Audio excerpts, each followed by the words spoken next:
ঈদের এখনো ঢের বাকি, তবু প্রিয়জনের জন্য কেনাকাটা সারতে আগেভাগেই রাজধানীর শপিং মলগুলোতে ভিড় জমাচ্ছেন অনেকেই। কেউ কেউ এসেছেন একটু যাচাই বাছাই করতে, কেউ বা এসেছেন এবারের ঈদ কালেকশনের সমাহার দেখতে।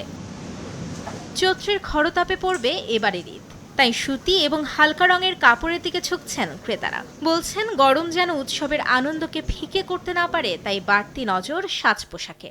সবসময় সুতি প্রেফার করি, তো দেশাল বা আড়ং থেকেই জামা যেটা কমফোর্টেবল সেটাই নিই। পাঞ্জাবি কিনেছি, শার্ট গেঞ্জি, প্যান্টটা বাকি আছে। আরও কিছু বাকি আছে, শার্ট, তারপর আরও জুতো কিনবো। যেহেতু সামনে সামার আসতেছে, তো তারা সামারের জন্য বেশিরভাগ কটনটাকে প্রেফার করতেছে, তো আমরাও সেই অনুযায়ী অনেক কটনের প্রোডাক্ট উঠাচ্ছি এবং তারা সেটাকেই চুজ করতেছে। এদিকে কর্মব্যস্ত দিনে ক্রেতার প্রতীক্ষায় থাকা বিক্রেতাদের প্রত্যাশা ছুটির দিনে বাড়বে ক্রেতা সমাগম। আমি কিছু ইউনিক ডিজাইন করতে যাচ্ছি, যেটার মাধ্যমে মানুষ স্বাচ্ছন্দ্য বোধ ফিল করবে বেশি, আর মানুষ অ্যাট্রাকটিভ কিছু কালেকশনও পাবে আমার কাছ থেকে। মার্কেট জমে ওঠেনি, ইনশাল্লাহ আমরা আশা রাখছি যে শুক্রবার থেকে মার্কেটটা জমবে, তো এই আশায় আমরা সব ব্যবসায়ীরা বসে আছি।